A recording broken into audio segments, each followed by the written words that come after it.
Hello, everybody. Welcome back to another episode of your favorite Ravens YouTube channel and podcast. Talking Ravens all day, every day, with your host, Justin P., and my MVP co-host, Ms. Shannon Finch, and Super Data Mailman. I don't know, he left and came back out, but, he'll be back in the picture. Today got two very special guests with us. They're doing it from two different ends. One doing it, being around the organization as a fan and as a mentor to young kids. First, we're gonna start off. I've known this guy for almost 30 years. He can attest to that.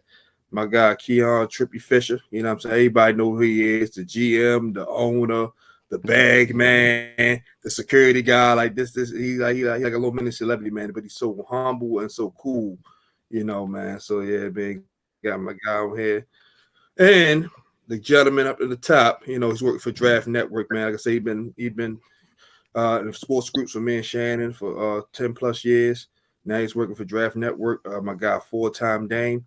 So today we're gonna be breaking down this the great divisional matchup between the Texans and Ravens. So Trip, we're gonna start with you. We're gonna start with Dame and we'll go with Dave, Shannon, always go last. So let's get started with the coaching matchup between D'Amico Ryans and John Harbaugh. The floor is yours, Trip. Well, what you mean, like who got the better matchup? Yeah. Who has the edge? Basically, my bad if I wasn't clear. Who has the edge going into this game out of the coaching staffs? I mean, I feel like John Harbaugh got the edge because he been there a couple times. He always prepare his team for the playoffs. He also got a Super Bowl ring. So I would give him the edge because he been there before. And D'Amico Ryans, he a good coach, but I just feel like I'll give John Harbaugh that matchup. Yeah, for me, I give it to Harbaugh as well, man. Like you talk about the experience, like being in tight games, being in the postseason, being in the Super Bowls. It's a different feel for D'Amico Ryans being the first year head coach. A lot of success, but when you get into these type of moments, and this game is not going to go the way the Cleveland Browns game went, where it got out of hand pretty quickly, right? This is a type of game that could be down to the wire, and in those moments, that's when you start to see the inexperience from players and coaches, where guys start to coach a little tighter. Their decision making is a little skewed because they're like, man, I don't want to make the wrong move. So in that situation, with Harbaugh knowing I've been here before, I've been here, I've done that, right? And then he has a guy who's been a league MVP, a guy who's playing with a chip on his shoulder, and Lamar Jackson. This team is locked in. So for me, I give it to Harbaugh.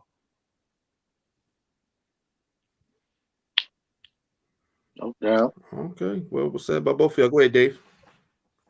Well, look, man, playtime is over. It's the big league, man. Hardball, this your time. It all comes down to this. You've been on top all year.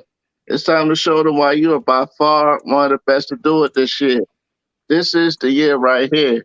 Because this is a good chance. Todd Monken, who has bought balances offense, is going to be a head coach somewhere next year. Ravens had the number 6 offense this year. Mike McDonald, he's probably right behind him. Ravens, number 1 defense in the league, number 1 in sacks and takeaways, Triple Crown winners, first time in the NFL. Mike McDowell, I'm going to miss you.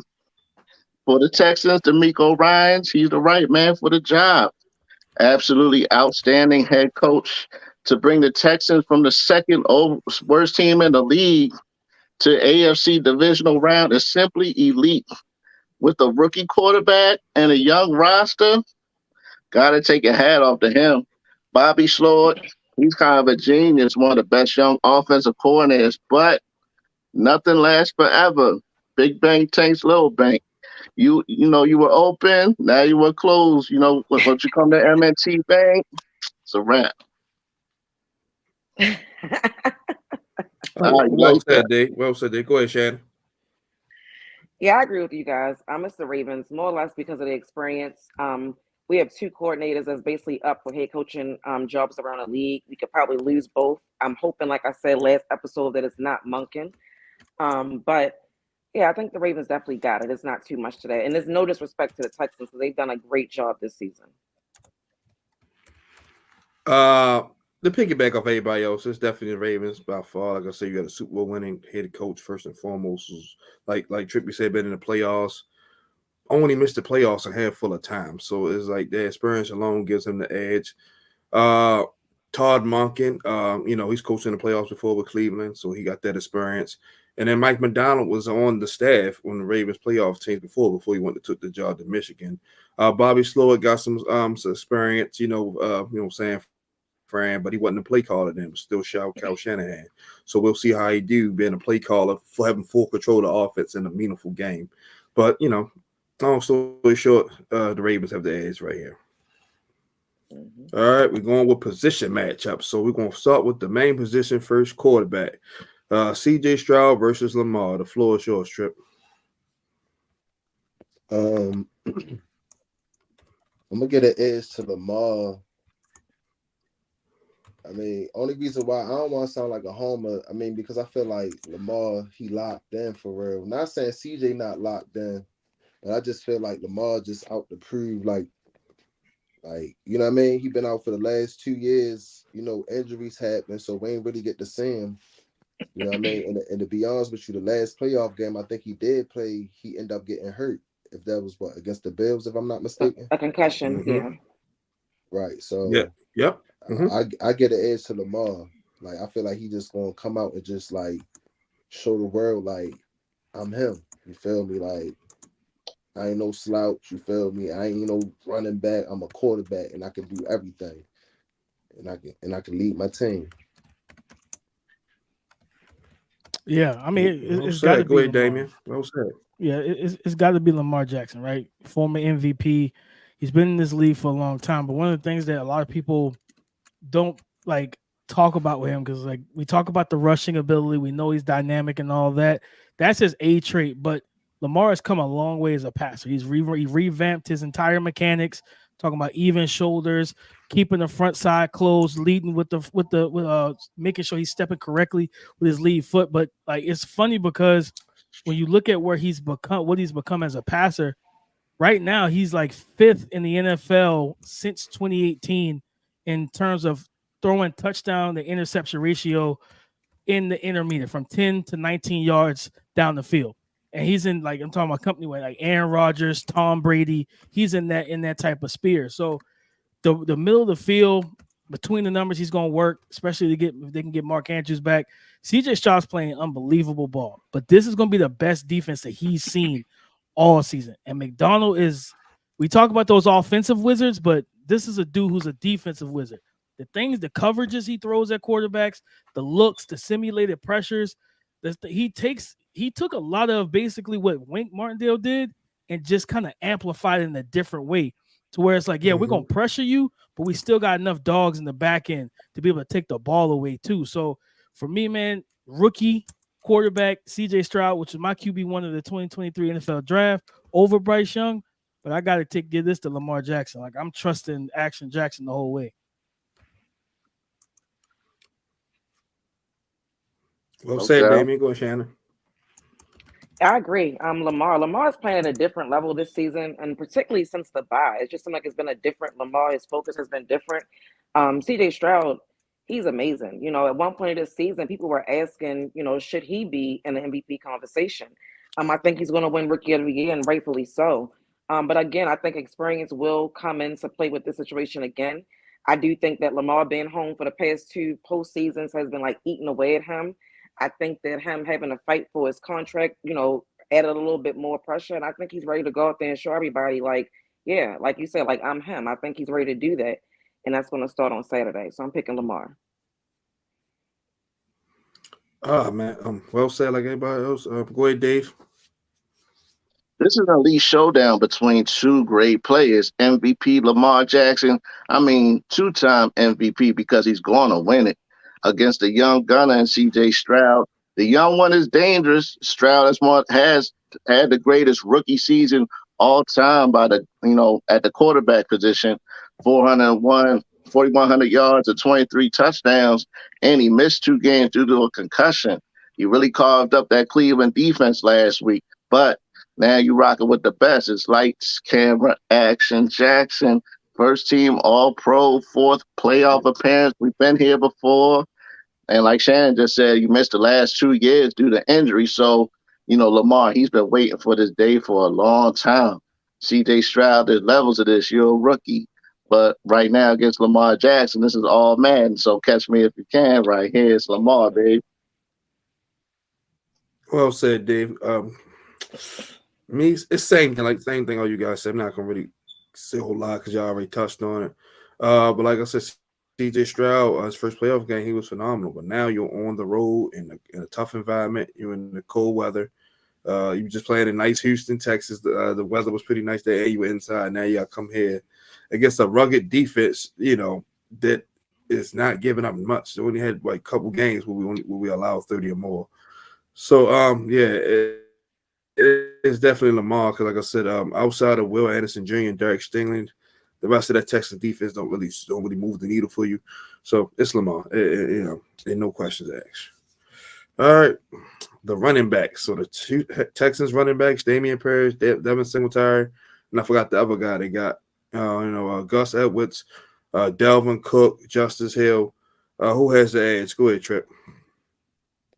Damn, this is another one. I feel like we got the edge. I mean, you got Gus, physical. I mean, we lost JK at the beginning of the season, but we still, we've been doing good. Even Justice Hill, and then we lost Keaton. Sad about that. But I mean, I felt like when we still lost them, the other running backs still was showing up. I mean, we had Melvin Gordon in there for a couple of weeks. I mean, you saw what happened to him. So now he gone. You got Dalvin Cook. I just feel like I don't know how many snaps Cook gonna get, but I feel like every opportunity he get, he just gonna it's gonna be something big. Whereas though he just gonna keep, getting more action for real. The Texans, I mean, I don't know, because I feel like our defense gonna be out there hunting all day. So I feel like we got the edge for real. And then also Lamar not a running back, but I mean, basically you saying the running back. I know you talking about the running game. I feel like we definitely got the edge on that too. So I go with the Ravens on that. Well said and well detailed answer, Trip. Go ahead, Dave. I'm gonna call this one even. Oh my bad. Go ahead, Damon. Damon with Damon.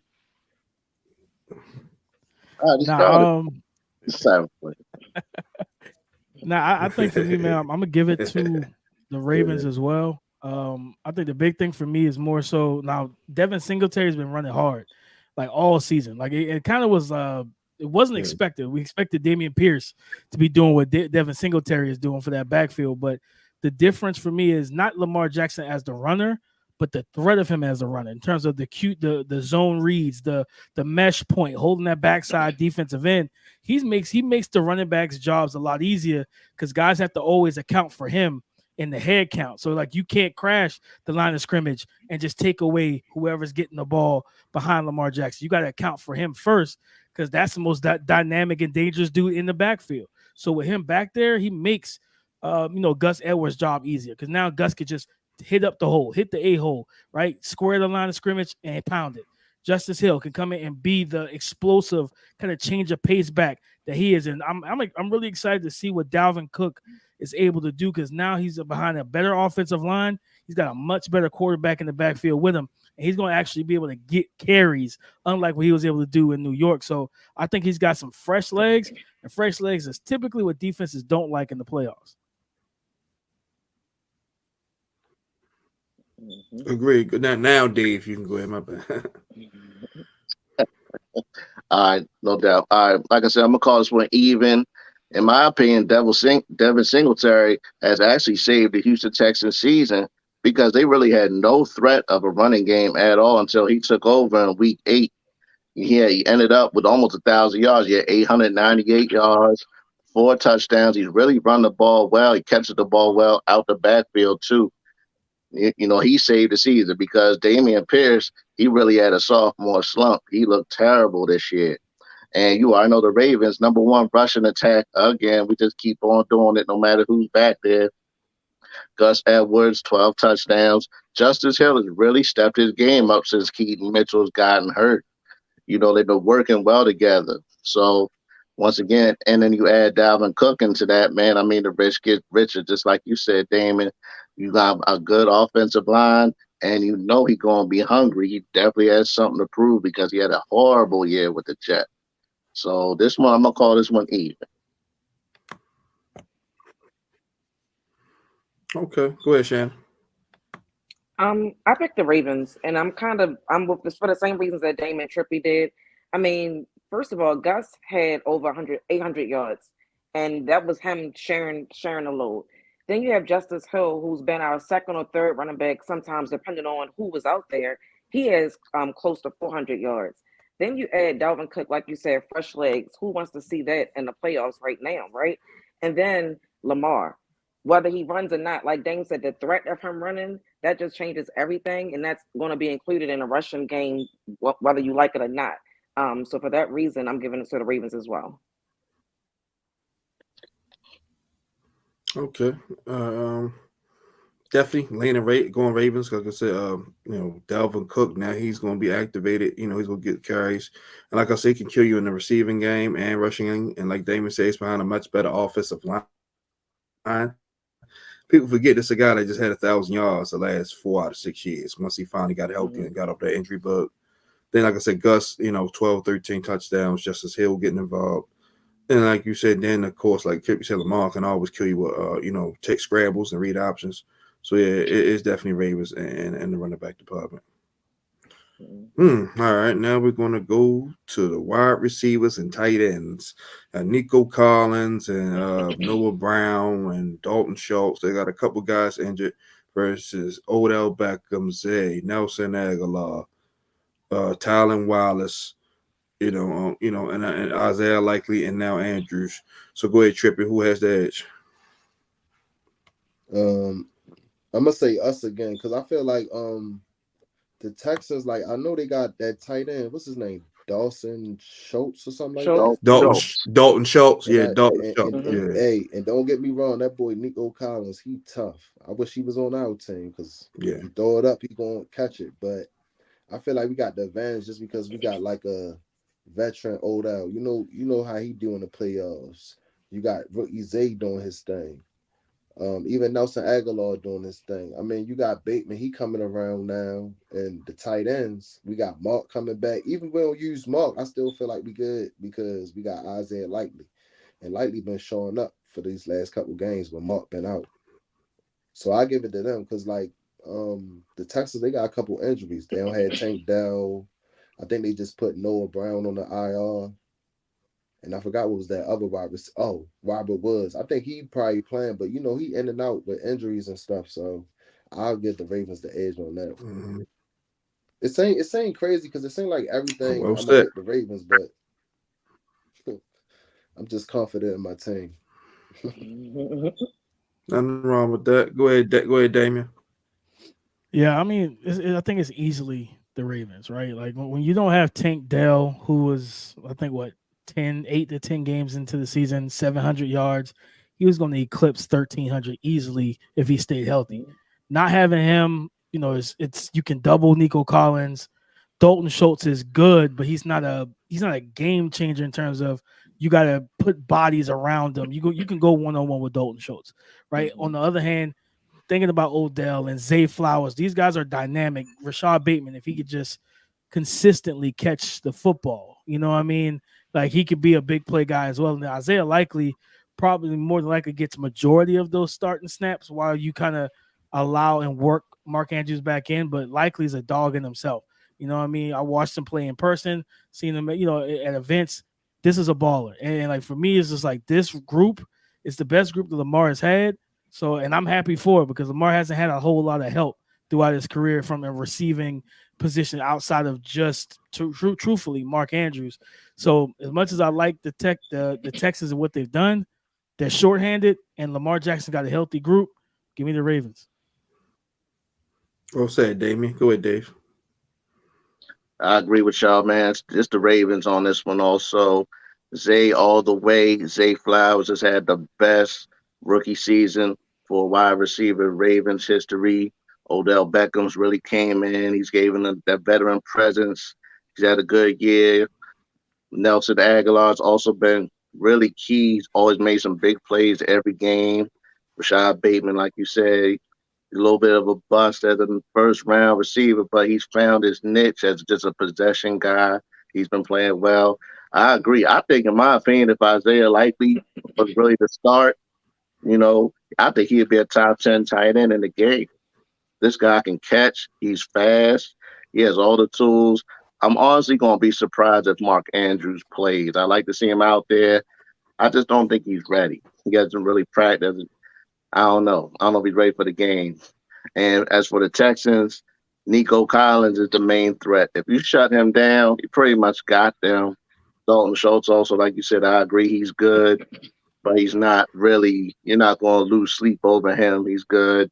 Robert Woods, all he does is he's really just a slot guy, possession guy now. And especially with Noah Brown, like you said, if we put him on IR, I don't know if he's on IR, if he's going to play, but I got the Ravens in this one as well. Okay, go ahead, Shannon. I agree, Ravens. I mean, first of all, the Texans are shorthanded, so that right there alone, it's not an even playing field. But then when you just look at the Ravens, like even if they decide to key in on one guy or two guys, it's still other guys who can contribute. We've talked about it some games after this season, how Lamar was able to feed a lot of different guys. It's not just one guy eating; everybody's touching the ball, everybody's contributing. I don't see that being any different on Saturday. So I'm gonna give that to the Ravens. Oh yeah, Ravens as well. Like I said, even if Tank Dell was healthy, it's like the experience leans toward the Ravens. Odell Beckham, Nelson Aguilar, 2 Super Bowl champions. People, that I'm surprised none of y'all said this, but it's all good. Like both of them had played in big games and made plays to help their teams win a championship. And then Zay, who I call the Zayd Maker, he just out there doing this thing. Rookie franchise record for receiving. Like I said, you got Tyler Wallace. He's going to be involved. Duvernay's now back. Hopefully, they'll ease him in. So, yeah, we got Robert Woods over there. Nico Collins, who had a good year this year, and Dalton Schultz. But we got Andrews likely, and then Charlie Kolar slowly getting into the mix. And, so it's definitely the Ravens. It's not even close. Last one position for the offensive side, and we're going to go to defense. Offensive line matchup: the Texans O-line with Laramie Tunsil and Tyus Howard, those guys, versus the Ravens, Ronnie Stanley, Tyler Lindenbaugh, Morgan Moses, Kevin Zeitler, John Simpson, et cetera, et cetera. So go ahead, Trippy. Once again, I'm gonna go with my boys, the Ravens.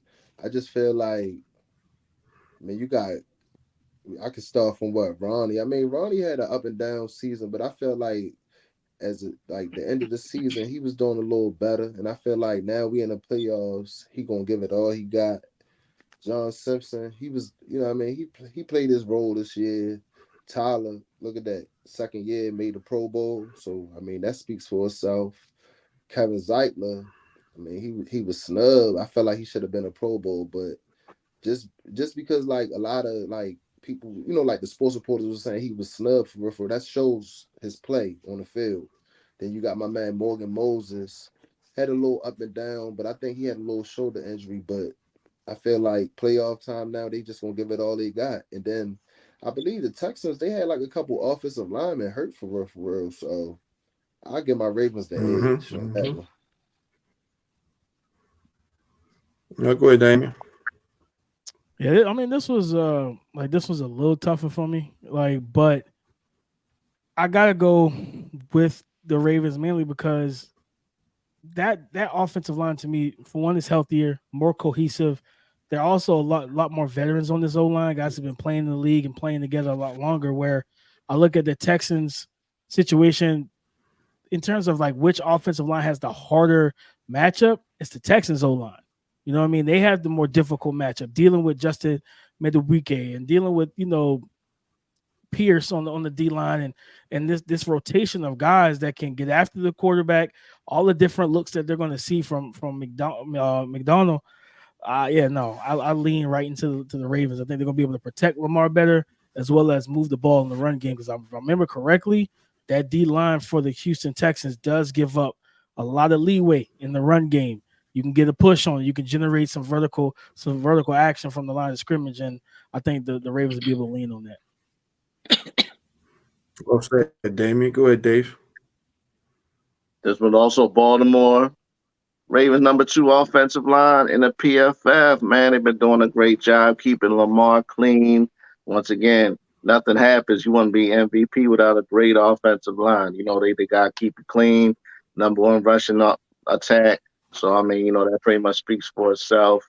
Houston had a pretty good offensive line. Laramie Tunsil, he's a star in the making. I mean, he's already been a star. But this is the Ravens. I mean, we got this, man. I mean, Tyler Linderbaum, all pro already. Come on, second season. Well said, Dave. Go ahead, Shannon.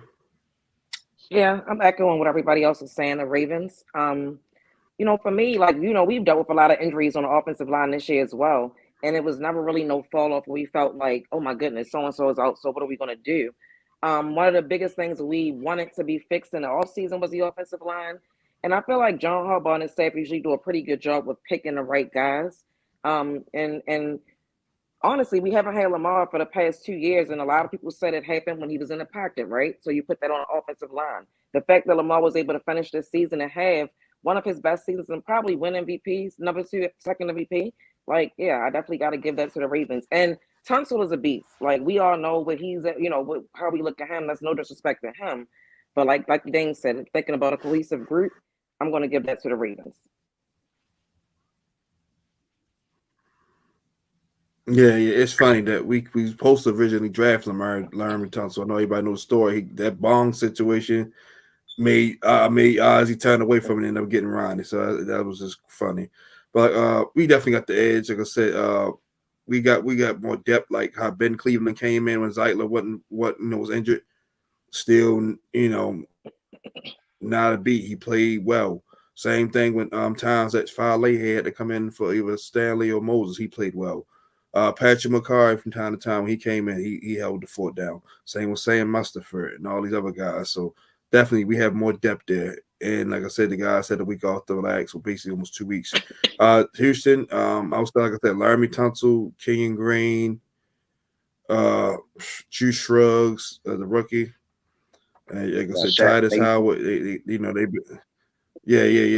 too. So they've been they've been a little beat up. So luckily Stroud get the ball out of his hands quick. But yeah, the edge is definitely go to the Ravens, like I said, because of the starting five and the guys that can come in and fill in, and there's no huge drop off. All right, now we're going on to the defense. We're gonna go interior D line. We play a 3-4. Houston's a 4-3 team, so it'll be a little different. But who has the edge in that department right there, Trip? Well, on the D line, I feel like we got the advantage because you got Kyle Van Noy. You feel me? He used to play for the Patriots, so he already know how it is. And what I mean? The playoffs. You got Clowney doing this thing this year. Owe stepping in, you feel me, doing his thing. I mean, even what's his name? Michael Pierce.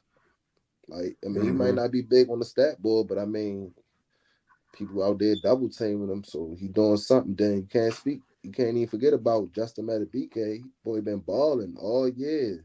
13 and a half sacks this year. So I mean, it's gonna be tough for them boys out there. But I mean, don't get me wrong. The Texans do got some linemen that's out there, but I think we just got the better advantage for real. Based on their experience and the vets and stuff like that. So yeah. Well said, Trip. Go ahead, Damien. Yeah, I think this one's real easy. This the Ravens. The interior D line is where the Houston Texans are kind of weak at on their defensive line, whereas their strength is more on the edge with Will Anderson Jr. and those guys. Like the interior D line, you can move them, you can get the push in the run game. I think with the amount of bodies that y'all rotate, man, Travis Jones, who I saw him down at the Senior Bowl, ahead of his rookie year, big, athletic, physical guy that. He's just a rotational piece. He's not even like somebody that has to play the entire game because you have such an abundance of depth at the defensive line position, man. Like it's got to be the Ravens. Like they can stop the run, but now you with Justin Madubuike, Travis Jones, the different guys you have, you can also rush the passer from the interior as well. And that's when things change on the defensive line. It's not just the edge rushers you got to stop, but the quickest way to the quarterback is right up the middle. Well said, Damien. Go ahead, Dave. Oh man, this is the Ravens by a mile. I mean, a country mile. Come on, man. Number one in sacks. You gotta. I mean, they the best, right? Come on now, triple crown. Come on now, Houston. They got holes in their D line. They got this. They like Swiss cheese. They got holes everywhere, man. They get ran through. Well, they're just good on the ends. Will Anderson and Jonathan Grenard. That's really the best player they got. Sheldon Rankins, Malik Collins, man. Come on, man. Man, they get ran over. I mean, we had 5 guys with at least 5 sacks. Jadeveon Clowney had his best season, 9.5. Man, a BK 13 gonna back up the Brinks truck for him. We ain't gonna let him go. I mean, Michael Pierce, come on now. We got this all way. I also had a career year. So this is the Ravens by a mile all day. Well said, Dave. Go ahead, Shannon.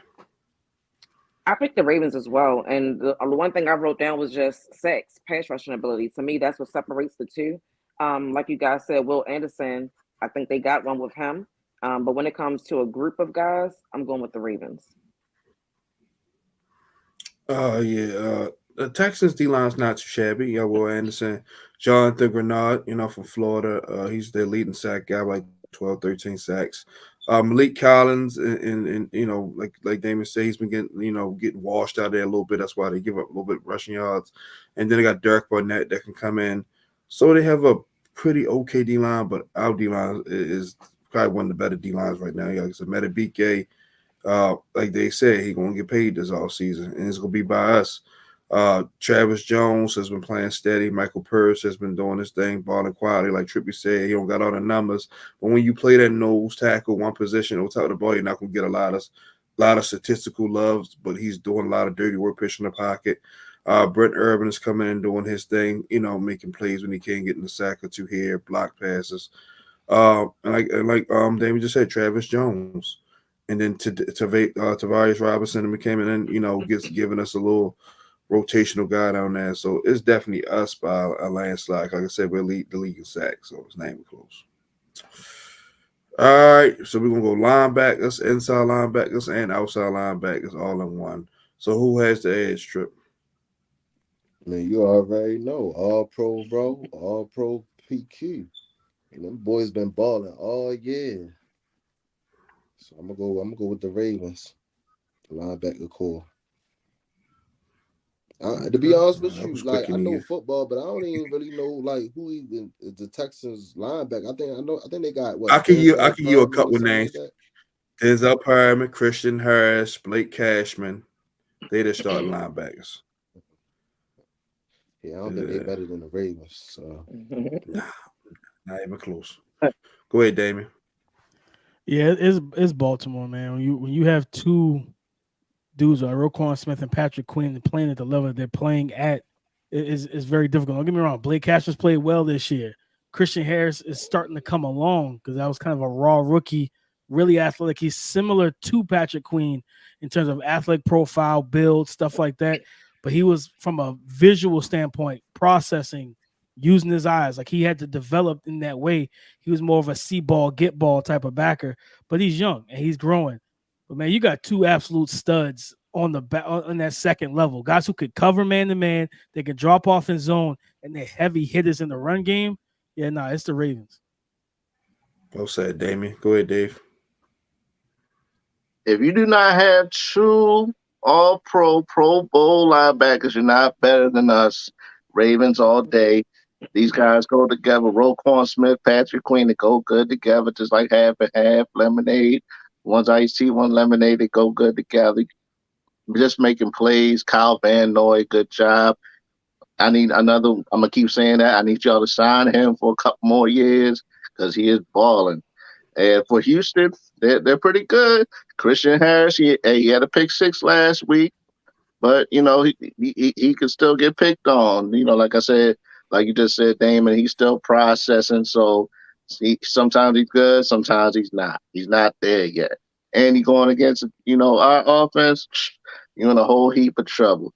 Denzel Perryman, I think his best game, days have been behind him. He's all right. He's still got, I think he's more of a name now these days than what he has been.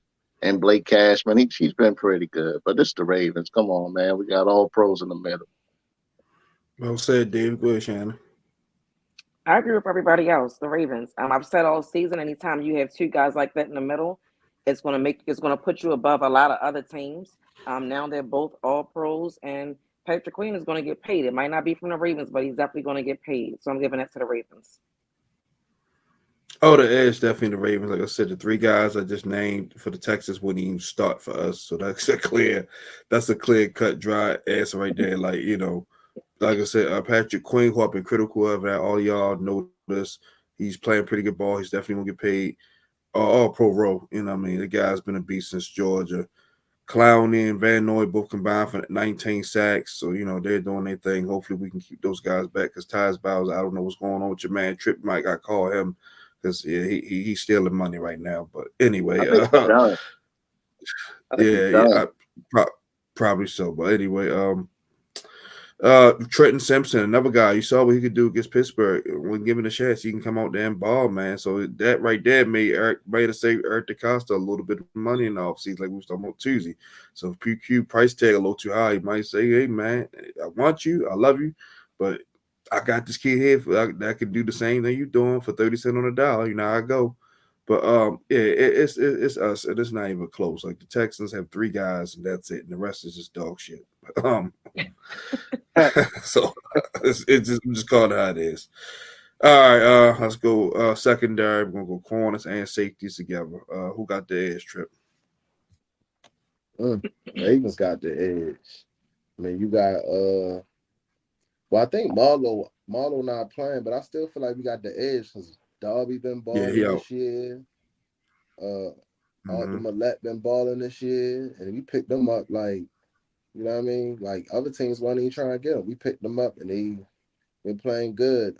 Even Brandon Stevens, he been showing up. A lot of Raven fans was kind of, a little down. I was one of them. I was still high on him because it's just something about his gang. Like no matter what, he plays safety, he played corner. He just always, you know what I mean? Then you got Marcus Williams. He was kind of hurt a little down the stretch, but now you can see him starting to get back to himself. You got Kyle Hamilton, another one, second year Pro Bowl. You feel me? And all pro. And all pro. My bad, Kyle. If you listen to this, and don't forget about Geno Stone. Like that boy been balling. Like I don't know if he's still leading the league in picks, but I mean, he lead the AFC. But Deron Bland lead the league. He lead the AFC. Okay. Hey, and guess what? That's still good. You feel me? Like you know what I mean? You come in, you do your job, and I feel like he gonna have a big playoffs. So yeah, Geno Stone, Ravens secondary over the I think who the Texans got? They got Stingley, Jalen Petrie. Yeah. Jalen Petrie, the safety from Baylor.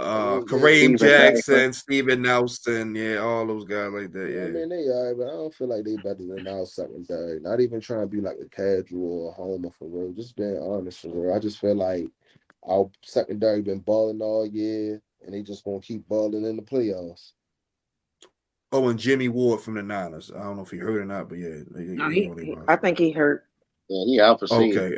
Okay. All right, go ahead, Damon.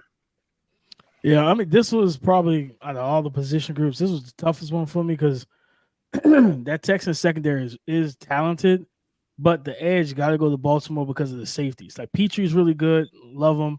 Stingley's like everybody who the Sauce Garden and stuff. Like you're not playing man to man, dog. I'm sorry. Like you know what I mean. Straight cover 3 zone, back to the sideline. You got deep thirds. Stingley can go man to man with any receiver in the league. Like he's that talented. He's healthy now in a system that actually lets him play man to man in quarters. So you're seeing that from him. Darby's played. I mean, Nelson's played well. They got Desmond King in the slot, but the problem is that free safety spot is kind of an iffy thing for me. Where I look at the Ravens, you got Williams, Stone, and when you go to those nickel and dime situations, you got 3 safeties on the field because Kyle Hamilton walks into the nickel and he becomes a big DB. I watched him on tape against the Bengals. I watched him lock down Jamar Chase one-on-one. Like, this is a different dude in terms of he's already in that elite tier of safeties. You know what I mean? And he doesn't have to be the Ed Reed, the Sean Taylors, those like super athletic guys that are playing on the roof, single high, sideline to sideline range. Like, this is a different cat because he can cover so many different areas of the defense and make so many different plays. So for me, it is the Ravens. It was tight, but looking at the safety situation, y'all can go 3 deep at safety, and all of them can make plays. From Marcus Williams, Geno Stone, we know what Kyle Ham's safety situation for Houston is where they lose that battle. It's only Jalen Petrie that I really truly trust in that secondary in the back end. The other guys I'm a little iffy on. Well said, Damon. Go ahead, Dave. Well, I would say for corners, I'm actually going to give the corners to Houston just because we don't have Marlon Humphrey this week. You know, like you just said, Derek Stingley, this dude is Pro Bowl caliber. He's really good. Steven Nelson, you know, he had a pick six last week also. He's tough. You know, like I said, their safeties, Petrie is good, but they got a guy back there named Houston Carson. He's not. Yeah, so that's the guy you got to pick on right there. And for our guys, Stevens, he played very well. Ronald Darby has filled in very well, but you know Marlon Humphrey's missed quite a bit of time, and Darby has been solid. And our safeties, we already know we probably have the best safety tandem or one of them in the league. Kyle Hamilton, you already know, elite already, like we just been saying. Geno Stone, in my opinion, he got snubbed from the Pro Bowl as well because he made a lot of plays for us. So Marcus Williams also, and also Arthur Millett's done a very good job also, and we needed him. We're gonna need him in this game without Humphrey because they're going to try and throw the ball a lot. So, but I think I'm still going to give Baltimore the edge, but it's really close in this one. Go ahead, Shannon. Yeah, I agree. This was also one that I kind of went back and forth about. Because like Trippy been saying, didn't want to sound like a homer during this episode. But it is what it is when you just think about the facts for what it is. And for me, Kyle Hamilton just sets it apart. When we gave out the team awards on Tuesday, I picked him to be my MVP for the defense, and Damian explained why perfectly. Like, he's just a difference maker. We've dealt with injuries all season. I understand not having Marlon Humphrey will be a loss, but like Dave said, we haven't had him throughout the season. I think I saw today he missed 8 games this season, and the secondary really never missed a beat. Like the offensive line, like the running backs, it didn't matter who came in and who was in and who was out. Guys were performing. So I feel like everybody is focused, and on Saturday you're going to see they're going to be the better secondary. Well said by everybody. Well said, Shannon. I'm definitely going to lean towards us, like Damon said, because of the safeties. Like I said, Stingley can play. Petrie is pretty good. Uh, Desmond King, and they got Kareem Jackson too. They brought him back. D'Amico Ryans had to go get his old teammate back. But like you said, DeAndre, Houston Carter, whatever the hell his name is, then we cut him. He was on our practice side. We cut him. We got him out of there. So if y'all got him back there, he's definitely gonna be a lot of building. Like I said, Arthur Millette, like Trippy said, he stepped up. The former Steeler playing well. Ronald Darby off of ACL coming in there locking guys down. Stevens, he looking like Chris McAllis out there. They're 21 this year. Where he been playing ball. Yeah. Need a little bit more out of Rocky Sin. I think he'll play better this go around because the Texas receivers are a little banged up, so that'll help his confidence. And same with Jalen Norman Davis. And then we got Darius Washington coming back. That's going to help us more. And also you got Daryl Worley that can come in, anytime somebody, he needs a blow. He can play corner or safety. But like you said, Damien, Kyle Hamilton, Geno Stone, and Marcus Williams is better safety combo than them three. So it's definitely the Ravens. Last one, then we're going to go into some other stuff. Special teams. This is probably going to be too easy. Go ahead, Kick. Who got the edge? Of course, we got the best kicker in the league. You feel me? Probably go down as the best kicker in history, NFL history. Justin Tucker. Special team, we got Duvernay coming back. Mm-hmm. I'm pretty sure he Pretty sure he gonna show something. He been out for a while, and then punt return. Oh, my bad, not punt return. Special teams. I just feel like we got the better. I mean, Harbaugh, he a special teams coach, so I feel like we just got the better team on special teams. Yeah, well said. Go ahead, Damian. Yeah, I mean, it's the Ravens. You got one of the greatest kickers of all time, a guy that you can trust from 50, 60, 65. Like, and you know what I mean? Where Fairburn is, I mean, he also kicks in the dome. He's not the most reliable. He's a little inconsistent at times. This game is outside. I'm trusting the Ravens special team, a team that plays in these elements. If it gets ugly, if it gets muddy, if it's cold, if it snows, these guys know they're used to it. Typically, dome teams don't travel well to outside elements. So I'm going with the Ravens. Well said, Damian. Go ahead, Dave. Like I said, I'm also going Ravens. Tucker, one of the best to do it. Jordan Stout. He's got Teflon in that cleat, man. He's been kicking the ball like 50, 60 yards apart when we need him really change the field position. Duvernay, he's gonna be ready to play when we put him in. And for them, Fairbairn, I don't trust him. I don't think he's ever kicked in the playoffs either. You know what I'm saying? I think Houston Carson's their punt returner. He's not all that good. So Ravens got this one as well. Go ahead, Shannon. Yeah, I'll keep it short. Ravens for all the reasons you guys said. Right. Me, Ravens, because of these names: John Harbaugh, Jordan Stout, Justin Tucker. That's simple. Ravens. All right, here's our next topic. All right, because the 2011 season, the Ravens had beat the Texans in the regular season 29-14, and then turned around, played them again in the divisional round, and beat them 20-13. It seemed like history repeats itself. We played them week one. We beat them 25-9, which we'll talk about in a few topics, and now we're playing them again in the divisional round. So, Damon, you can chime in if you want, but it's more so for the Raven fans up here. So, Kick, I'm gonna start with you. What was your memory of that 2011 divisional round playoff game versus the Texans? You said the 2011. That's when we won the Super Bowl, right? No, that was the next year. No. This the year Lee Evans had dropped the ball, or got stripped, whatever you want to call it. Butterfingers. Oh yeah. Yeah. I think I remember that. Well, that's what. And we talked to a Patriot or old Patriots fan. I don't know if he like him anymore. He probably was cheering that day. Oh, yeah. Just give me some brief memories you remember from that game. That's crazy.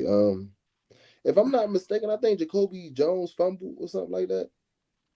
I want to say yes. Yeah, he fumbled a punt return to Houston guy. That's how they got their first touchdown. Yep.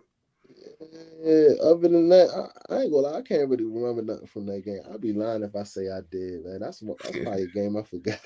It was a long time ago. Right. I It remember that Jacoby Jones fumble, though. I remember that, though.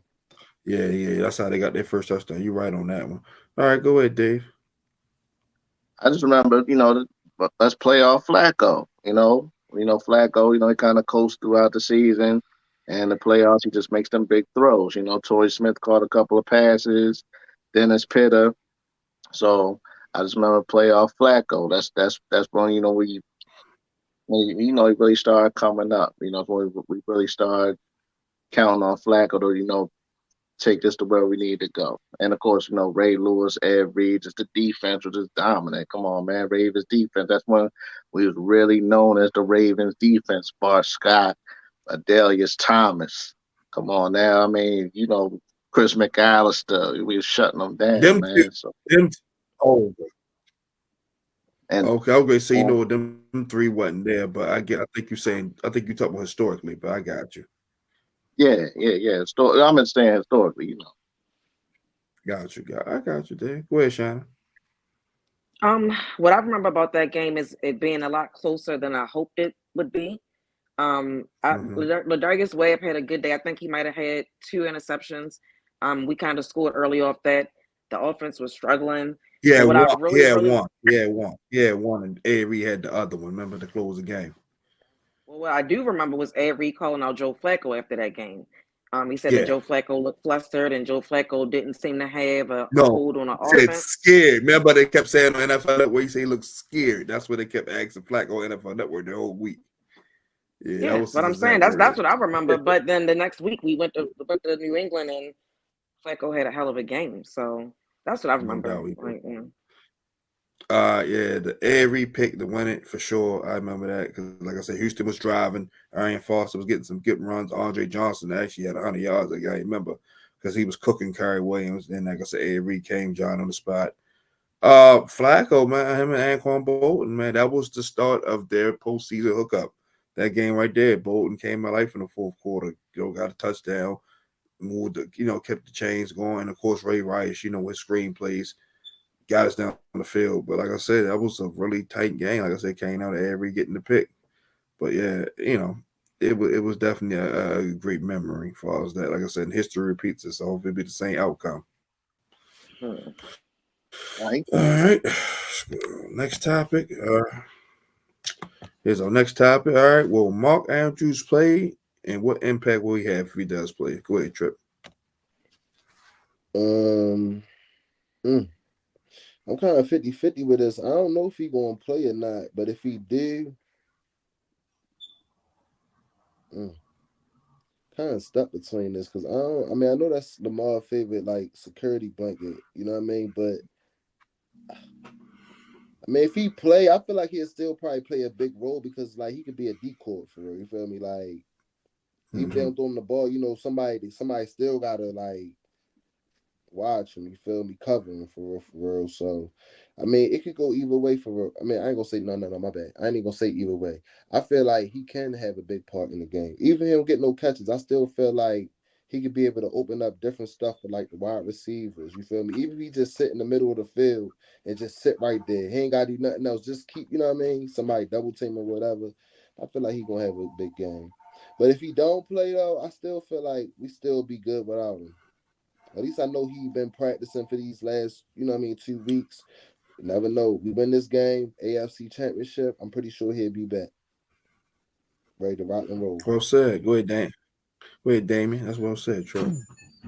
Yeah, if Andrews does play, I think the impact he'll have is be more so in striking territory, talking about getting to the high red zone, be like whether it's as a decoy, like Tripp was saying, where you bring them in, they know, okay, we gotta keep eyes on him because this isn't scoring territory, or he's actually going to be somebody that they feature in that area. You don't want him coming off of a foot, lower body injury like that. I don't want him too much in the run game because you got to run your feet, all that stuff like that, like dig your feet into the turf.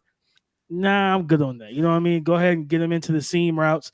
Keep it one directional type of movement too. Don't have him doing a bunch of cuts and pivots and stuff like that. Just play action, seam ball right up the middle, 1-on-1 with one of the safeties, whether it's Petrie, Hudson, Carson, or whatever. Like I think that's if we get an impact from him, I think it'll be more so like that, like in the red zone, striking territory, things of that nature. Use him as a decoy. Probably trying to see how they handle it. Like if you motion them out to like a 3-by-1 set, see who flows with them. Just trying to test the defense and use him as a coverage indicator. But 9 times out of 10, if he is, I think he's going to be more so of a red zone threat where they try to get points on the board and use him to get points on the board. Well said, Damien. Go ahead, Dave. I'm gonna be honest. I don't think he's gonna play because first of all, this is a playoff game. So I think that they would have said by now it's Thursday and the game is in 2 days. They would have said by now, hey, Mark Andrews is gonna be there. He's back. He's ready. He looked good. So with them kind of saying questionable, I don't think he'll play. If he does, it'll be limited. I think more of a decoy. So I don't think it'll have too much of an impact. Okay, that's well said. Go ahead, Shannon. I actually agree with Dave. When I first heard that he was back practicing, I was like, oh, he's probably going to play. But he really wasn't a full participant all week long. He just started being a full participant, I think, yesterday. And then after he spoke to the media, he didn't sound too confident himself. Like he was saying, it was day to day, we're going to see this, that, and the third. I just feel like it's not worth chancing it, having him out there.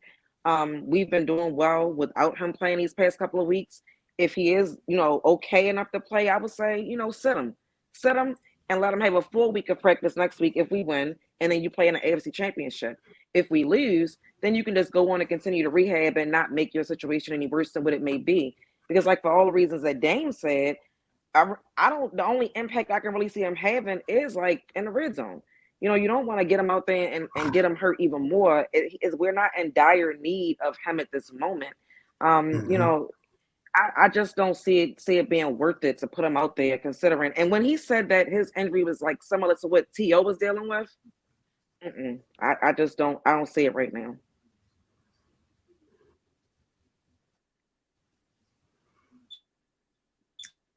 Well said, Shannon. Me, I don't think he'll play either because, like I said, it's just it's kind of soon. If he does, I think that basically red zone here and there, flex him out more the way he won't be in line like Damon said, blocking the guy, get underneath, nobody pass, nobody can roll underneath him, anything like that. Because it gets dirty when you're in line blocking as a tight end. It gets real physical, it gets nasty. Don't need nobody rolling up on his ankle. So if we do start likely, keep playing Cola like you've been doing, spot playing, bring him in here and there, give him a catch or two just to get him the flow and get him out of there. Like he should not be playing majority of the snaps. Like I say, he ain't played football in months since October. So yeah, you gotta slow walk him back into the game. Mm-hmm. All right. How would a Ravens defense attack the Texans offense? I messed up on the last part. Forgive me. Go ahead, Trip. You first. Um, I feel like they're gonna try to. Well, I ain't gonna say rattle because I mean C.J. Stroud, like he definitely poisoned that pocket, but I just feel like Mm-hmm. every opportunity we get, we just gonna hit him. You feel me? Like make him feel Mm-hmm. it. Whereas though, like that next play, he might be a little hesitant what he want to do. You feel me? Because I believe week 12 we was getting pressure on. I think we got like what 5 sacks if I'm not mistaken, like that. But we ain't he ain't throw no interception or nothing like that. So I feel like we need to try to get him off his get him off his game plan and try to, you know what I mean? Plus, y'all know Mike, my man, Mike McDonald. So I'm pretty sure Mike gonna dial it up over there. So Mike might have Arthur Millette coming off the end, Kyle Hamilton, you feel me? Something like that. I'm pretty sure he gonna dial it up. Okay. Go ahead, Damien. Yeah, I think the Ravens defense is going to show them a lot of simulated pressures. You know what I mean? Crowd the line of scrimmage. Show them. It's all we scout. We always talk about when we're watching quarterbacks. It's about showing them one picture pre-snap and showing them another picture post-snap, right? We want them to think, yeah, you in Hawaii on the beach, and the next thing you know, you in hell, right? That's what we want a quarterback to think and feel like post-snap, where you're showing him simulated pressure. You're showing him, hey, we're bringing 8 guys, we're bringing 7 guys, but in actuality, we got the A gaps mugged up, but we're dropping everybody back. You know what I mean? We're only rushing 3, we're dropping 8. You know what I mean? And different things like that. You want to get, because at the end of the day, CJ's still a rookie, so you want to get into his head and get into his head early to try and force those mistakes.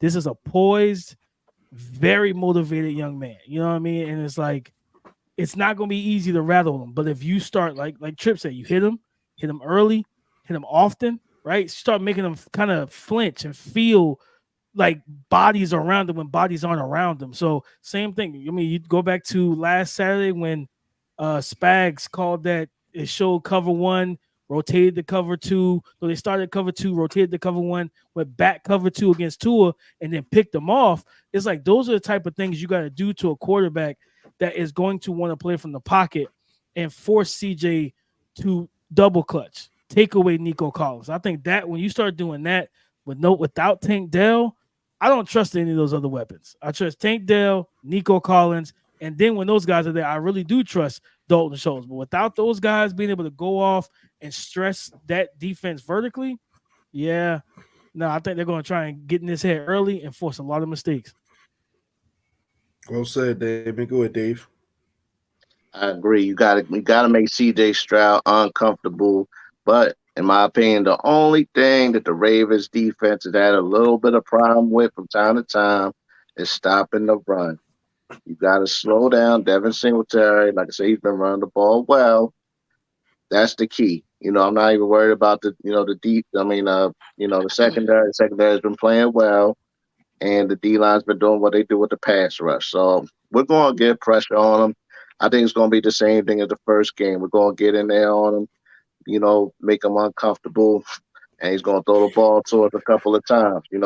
Yeah, you coming to M&T, you did a nice little dome last week. It was comfortable, nice and 70 degrees. You coming out here, it's going to be brick outside, man. It's going to be 20 degrees.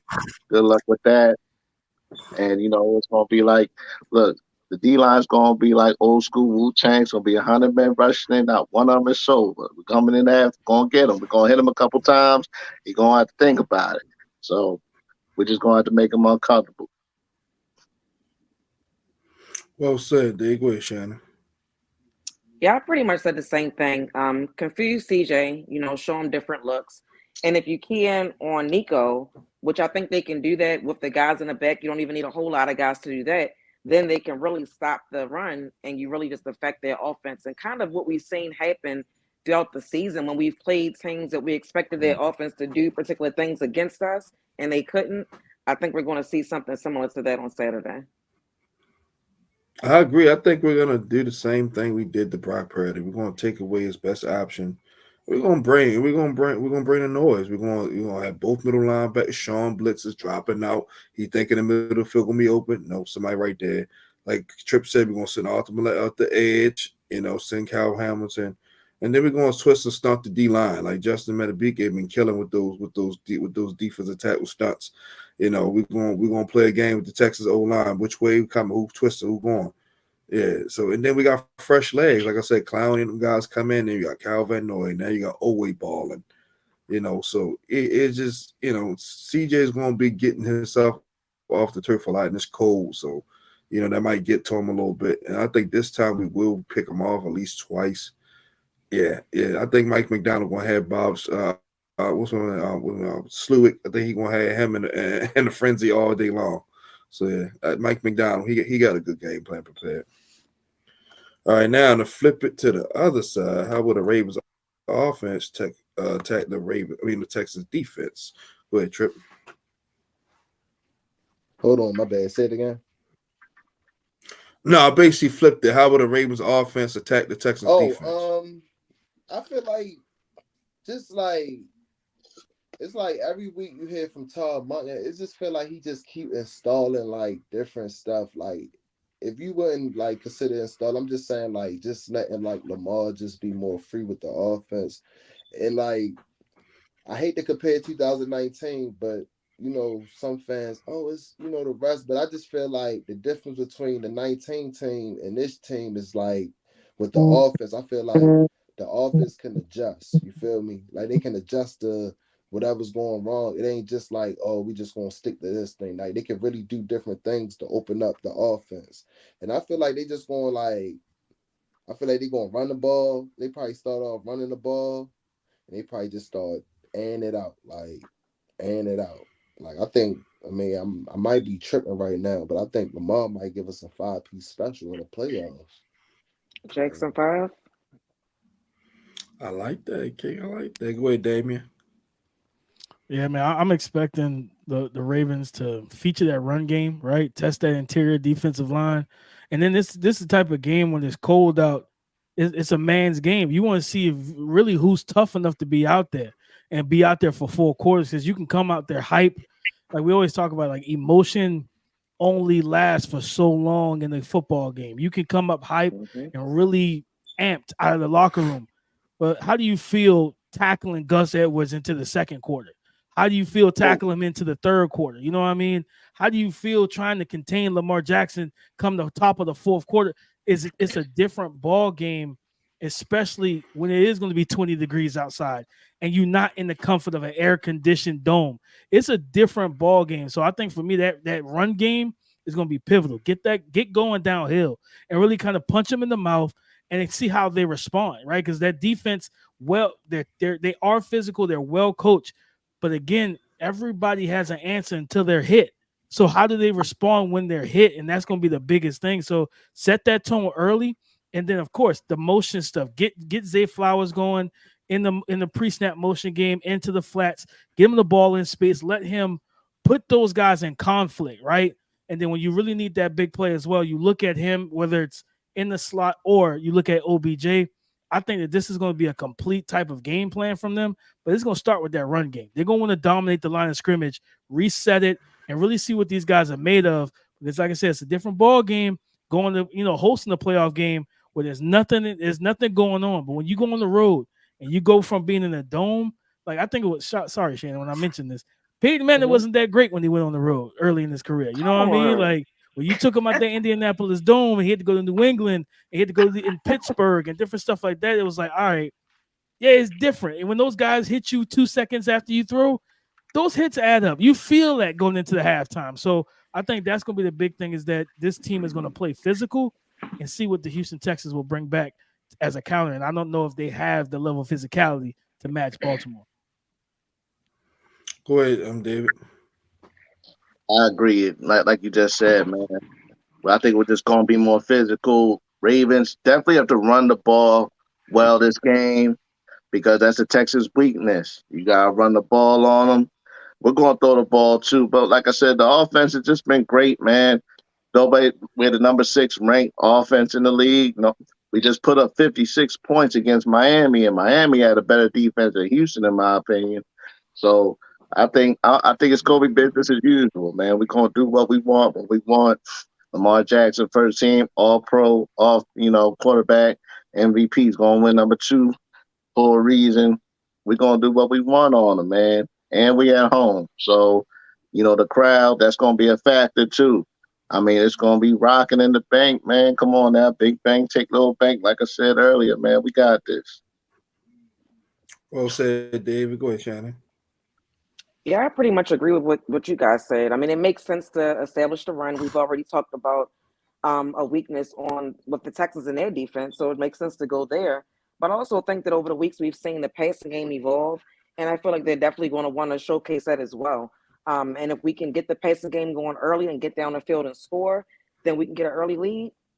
It changes everything. So I think they're going to start with trying to run the ball, pass the ball, to get an early lead, and then get back to running the ball. Because, like you said, Dame, once you start getting late in the game, it's like, okay, do I want? And it's cold outside. Do I really want to tackle? Do I, you know what I mean? So I think that's going to be their way of going about the game. Yeah. The piggyback already I said, like I think our offensive line is going to control the game. Because, like you said, we're just gonna. I think we're gonna come out and test their heart. We're gonna run the football at them, see who really wants to be out there and tackle. We're gonna make sure Will Anderson and John DeGrin are accounted for. Then Derek Stanley got to make a decision. Who do I got? Do I got Zay Flowers? Do I got Odell Beckham? Do I got Rashard Bateman? And then, like I said, you got Aguilar that can kill you. He's going to kill the Texans' 3rd and 4th receiver out there. So we're basically going to run the ball at them, see what they made of. And once they want to put 9, 10 in the box like they tried doing years past, you're going to get hit for 60, 70-yard touchdowns. Because, like I said, this ain't the same Lamar. He's really grown into a legit pocket passer. And like Tripp said, we can possibly see a Jackson 5 in the playoffs. So, but yeah, our offensive line is going. I think our offensive line is going to whip their D-line ass. That's what's going to start at. Yeah. And you got to catch Lamar. You got to catch him. Yep. All right. Next topic. Do you think the Ravens will overlook the Texans since they beat them week 1, 25-9? Go ahead, Tripp. No. I don't think the Ravens going to overlook them because, to be honest with you, I think now this might sound crazy. I think the Ravens still was trying to find their identity week 1. I mean, it took us a little couple weeks, you feel me? But I don't think because we still beat them. Because I ain't gonna lie. I remember I was on Twitter. I was talking a live crap on there. You feel me? Like, yeah, we're gonna put out 50 on you because I felt confident. But you know what I mean? I lost a little bet, but a lot of fans were saying like, yo, Tripp, you gotta chill. Like, they still gotta get used to the system. You feel me? And I mean, we put up 25 points, so I don't see why we can't, put up more and just be. And I just feel like, yo, like the team just different. Like they just hungry out there. You feel me? Like everybody locked in. Like Lamar said, they locked in right now. So I feel like we ain't gonna overlook the Texans for real, for real. And I know one thing, Dan one thing, we better not overlook them. We better go out there and play our Ravens football and crush them. Facts. Well said, Trip. Go ahead, Damien. And Graven here. What's up, man? Raven C. Thank y'all fellas for tuning in. Go ahead, Damien. Floor is yours. Yeah, no, I don't think they're gonna overlook them. Like Tripp said, like Lamar's been saying it all season. Like they're locked in, and this is to me this is a personal year for Lamar Jackson. Like he's heard all the chatter, he heard everything people said in the offseason, why you shouldn't pay him, all the narratives that people talked about, right? Like you know what I mean. I live by the mantra. I don't live to prove anybody wrong. I live to prove myself right because I'm gonna kill two birds with one stone. You understand what I'm saying? So like Lamar Jackson is focused. John Harbaugh's focused. His team is focused. They see the prizes at hand. The whole AFC runs through Baltimore. They just got to go out there and take care of business. So no, I don't think they're gonna. I don't expect them to play down. I don't expect them to play lackadaisical. I expect them to come out and play Ravens football and win this game. So I don't think they're gonna overlook. I think they're gonna take those boys very serious and they're gonna play like it. Well said. Go ahead, Dave. No doubt. First of all, shout out Engraven, man. Good seeing you, man. No way, no way are they gonna underestimate them. I mean, this is like kids. Like, you ever see like a teenage kid? You see him, see him for like 4 or 5 months, and they come back and they grown up like 10 inches. This is what this is right here. This team has really grown up from week one to where they are now. I mean, like I said, this was the second worst team in the league last year. For them to come from them then to what they are now, I mean, man, they really, really made a jump. So no way are they going.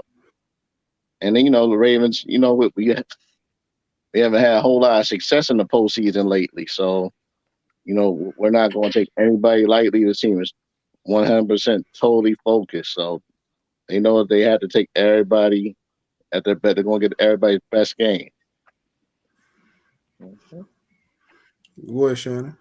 Well said, Dave. Yeah, I agree. I feel like the Ravens probably, I know they have been watching film, so they know that these Texans, or those Texans aren't these Texans. Both teams have improved throughout the year. I think they're going to come in focused and prepared to play. I don't see them overlooking the Texans at all. I totally agree because, like I said, we won 25-9, and the game was a lot closer on the score show. But the Texans did battle and compete, so we ain't just mopped the floor with them. But like Trip said, we still was fine also offensively. So now we're more clicked in. Now we have an identity. But I don't think they're going to overlook them because they just saw what they just did to a Ray High Browns team last week. So they know this team, they're not going to roll over and play dead for us. They just dropped 45 points. So, they're not going to overlook them. And the Harbaugh's going to have these guys ready to go, man. Like, he even had the guys – I ain't going to say he did. The guys took it upon themselves to stay extra at the practice. Once I heard that, I say, yeah, they super locked in. Like, they want this bad. Like, they saying that it's now or never because, like I said, next year it's never the same. Off-season happens, players move, this happens. So they try to seize the moment right now. Like I said, man, the window of when the Super Bowl closes real quick in this league. All right, well, we're going to go to 3 keys to victory. So we're going to start with you, Trip. What are the Ravens' 3 keys to a victory on Saturday? I'm gonna be real with you. No turnovers. Play smart. Just be physical. And the last one, 60 minutes. 60 minutes. I like that. When I mean 60 minutes, I mean dominate. Like from when that whistle blow, just do your job. If you on special teams, run down there, make the tackle. If you want kick return, kick return, block your person. You know what I mean? Just do your job. Everybody just do your job. And I feel like we'll come out here and we'll get this victory. We play Ravens football. Because I ain't gonna lie, I feel like the only team that can beat the Ravens is the Ravens. If y'all get what I'm saying. So as long as we go out there and do our thing, we shouldn't have nothing to worry about. And next week we'll be hosting our first ever AFC championship in 27 years. That sounds good, don't it? I love it. Dang. Yeah, I love it. That was well said, Trip. Go ahead, Damien. Yeah, I would say mistake-free football. You know what I mean? Gotta be mistake free. No penalties. Stay ahead of the sticks. Don't hurt yourself because that's how you get yourself off schedule. False starts, poor holding penalties, hand to the face. Be disciplined. You know what I mean? Defensively, same thing. Don't be out there grabbing the receivers. You know how the refs will have an easy flag for receivers. Don't do all of that, right? Like be smart, be disciplined, play disciplined football for 4 quarters. Be physical. Set the tone from the opening kickoff. You want to set that tone and let them know what type of game it's going to be. You know what I mean? So that opening kickoff, you kick that ball off to them or they kick it off to you, hit somebody and let them know it's going to be that type of game. It's on that type of time so they can get their minds right. It's like, listen, we're hitting you all game. No matter what's going on, we're laying lumber to you, right? So be physical, set the tone, and literally just play Ravens football, man. You know what I mean? Just play smart Ravens football. Get the ball in the end zone, run the ball. Lamar Jackson, let him be him, right? Play loose. Just play your game and be loose. Don't get into this moment and start calling plays that you typically don't call. Start calling things tight to the vest. Just play your game.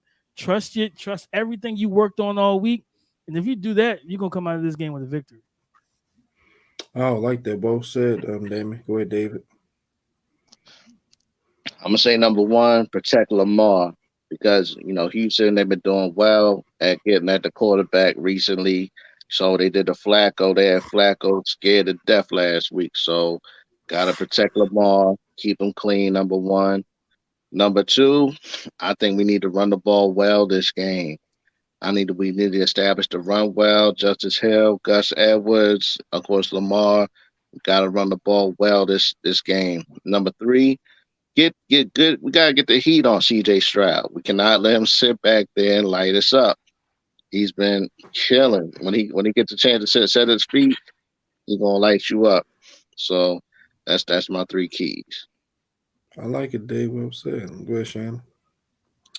So my three keys is first, do not turn the ball over. The Texans offense has the ability to score at will, and it can get ugly quick if we're turning the ball over. And I'm talking about fumbles and interceptions. We can't do that. Secondly, I would like to get some good returns. Help the offense out a bit, help them get some good field advantage, and make it easier to score. And defensively, I just want to say, be relentless. That's it. For me, I always say the same thing. On one, protect the football, so no turnovers, no fumbles, no interceptions by our offense, and everything else will take care of itself as far as blocking and execution. Create turnovers on defense. Get the ball back to our offense as much as possible. Get short field. Like I said, every time we get 2 more turnovers, we win and we win big. Number 3, score touchdowns inside the red zone. I see this. Like I said, it's very important. Only time I want to see Justin Tucker kicking is kicking an extra point. Yeah, so yeah, those always gonna be my 3 keys. Every playoff, Super Bowl, regular season, don't matter. All right, we gotta go to our over under stat lines. So we'll start with Lamar Jackson, 240 yards passing, over under. You up first, Trippy? Over. Over how much? Well, give me a number. I mean, I like the So score. 245. I was gonna take Lamar on the safe side for 200, but yeah, I think he's going to throw for 250. 250. I like it. Okay, go ahead, Damien. Over under 240 Lamar passing. Yeah, I got him over. I got him a little bit over that. I think he's going to the play action game, RPO, stuff like that. I think they'll be able to get the passing game going when they need to. They don't have to rely on it, but I still think they're going to be able to get some big plays off of the run game to set up the pass and get some deep shots down the field. How many yards you got him going? If you said over, so 245, like what you got? Yeah, I'll say about 245, 247, somewhere in there. Okay. All right. Go ahead, Dave. You up over under 240 for Lamar passing? I'm going over. I think 270. I think he's going to have a nice game. I think we're going to have to score points against Houston. So I think 270 about his number. I like it. Go ahead, Shannon. Over under 240 for Lamar now. I'll say over and about 245 to 250. I like it. I'm gonna go over as well. I'm gonna go 260. All right, let's go. Isaiah Likely, 70 yards receiving over under. Let's go ahead and shoot Trip. It's tough. It's tough. That's where his line started at 70 yards. No, Or that's just a number I threw out there. Yeah, what I threw out there. Hey, I'm gonna take the under on that one. I hate saying that, but I'm gonna take the under. But I mean, hey, if you prove me wrong, that's even better, right? So I'm gonna take the under on that. So what you got? 60, 60, 60, 65, 50? What you got? I mean, I'm just gonna. His phone probably that. Yeah, he back right here. Oh. Yeah, somebody probably called him. Yeah, so what you got, Kid? Oh no, my bad. I don't know what happened to the phone. It just blanked out. But I like Isaiah Likely for 50 yards. 50 yards, like 4 receptions. Okay. Go ahead, Damian. Over under 70 yards receiving by Isaiah Likely. Yeah, I got him under. I got him around like 60 yards, couple receptions. You know what I mean? Be able to get some timely first downs, stuff like that. I think they're gonna be able to just run the ball a lot. So like I said, Lamar around like 248. I think he get about. I think likely get about 60. But I'm gonna go under on the 70. Go ahead, Dave. Over under Isaiah Likely 70 yards. I think under. I think he'll get about 50. About 50. Okay. All right. Go ahead, Shannon. Under, and I'll say 55. I'm gonna go slightly under with 60. All right, total team rushing yards for the Ravens. 215 over under. Go ahead, Trip. Over. And Lamar's included too. Yeah. Over. Okay, what number? Then we might do like 250. Okay. I like that. Go ahead, Damien. Yeah, I'm gonna go over as well. I think I'm gonna go high on this one. I think they're gonna get about 270 on the ground. Okay, I like that. Go ahead, Dave.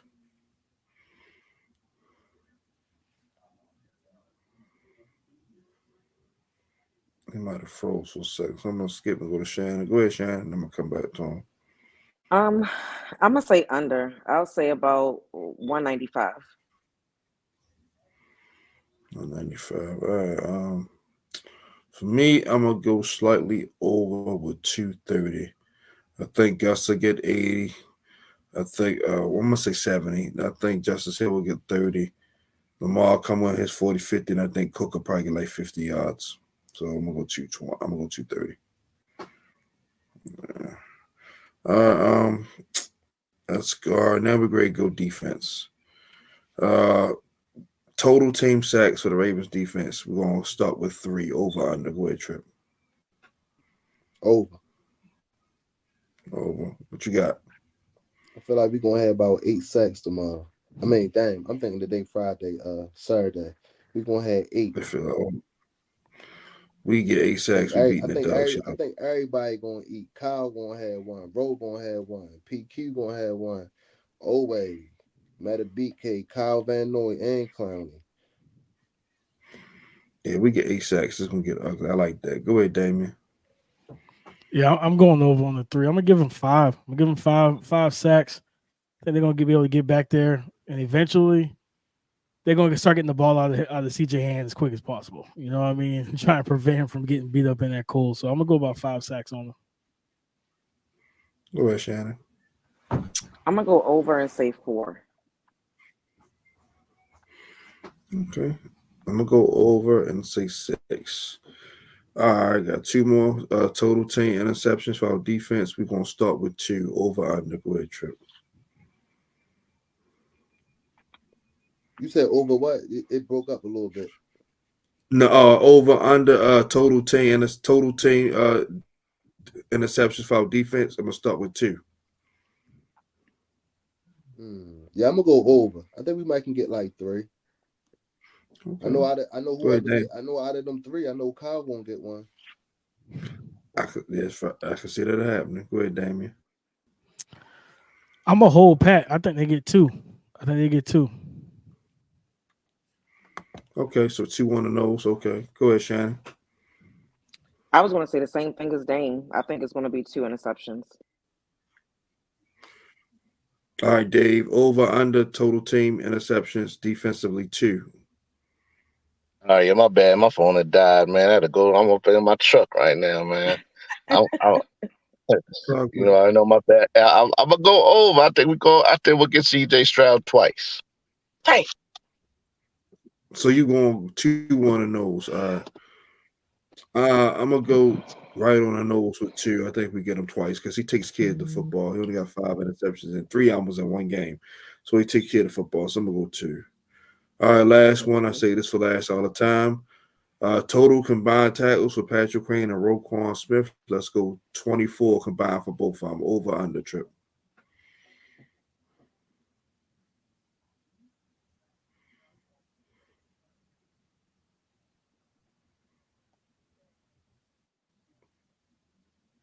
Did he freeze?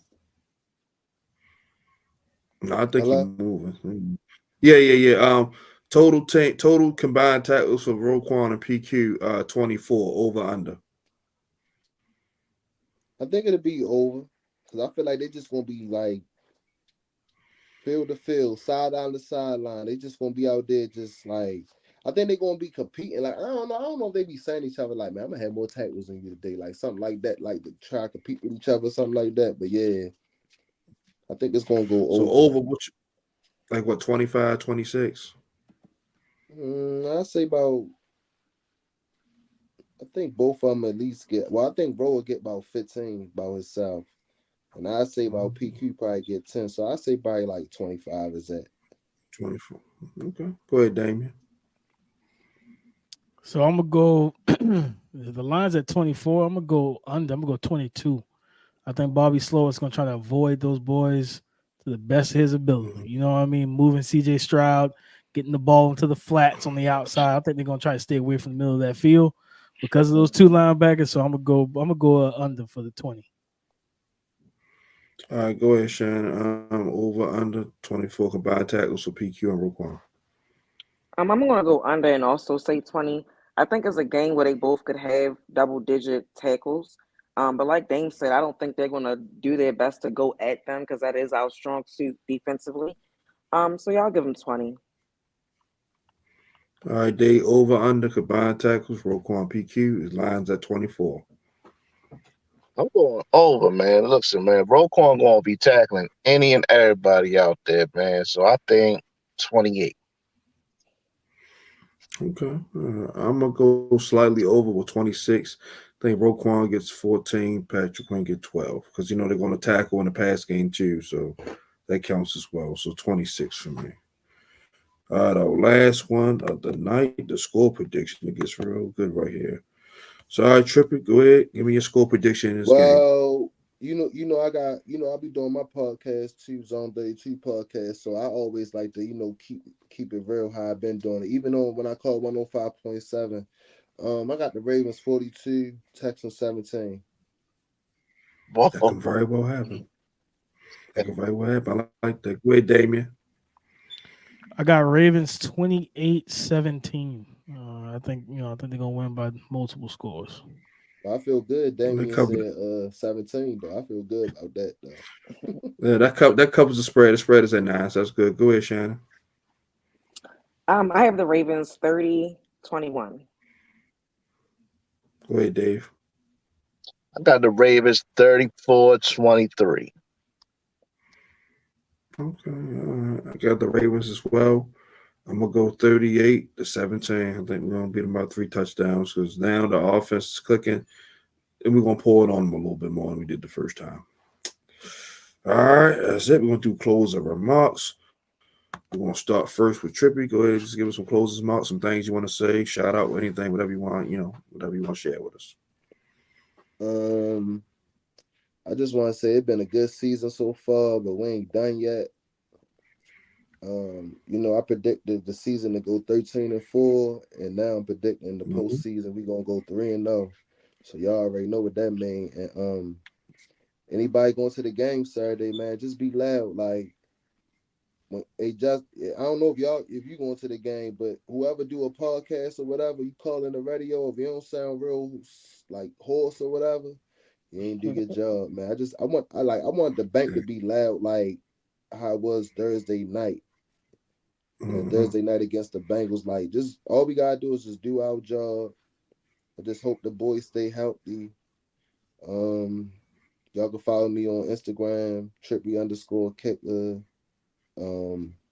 Twitter, Trippy Kicker, TikTok, Trippy Kicker 1. And that's all I gotta say. Go Ravens and let's get this dub. Like I said, so we can host this AFC championship. Because I mean we got 2 Super Bowls, but like watching the other AFC teams host it like in the middle of the 50-yard line, I would love to see us do that this year. I would love to see that. That would be so That's all I dope. gotta Go say. ahead, Damian. Well said. Man, Well said, Trip. Go ahead, Damian. all that I say, appreciate y'all having your boy on. You know what I mean? Talk a little bit of ball. Of course, you follow me on Twitter, DP_NFL. Check out all my scouting reports, all my work at thedraftnetwork.com. I host a Locked On NFL Draft podcast. Stay tuned. Got a lot of content coming. We'll be on the ground, walking the sideline, walking the field at the Senior Bowl. Getting real excited for this dope class of prospects we got coming through.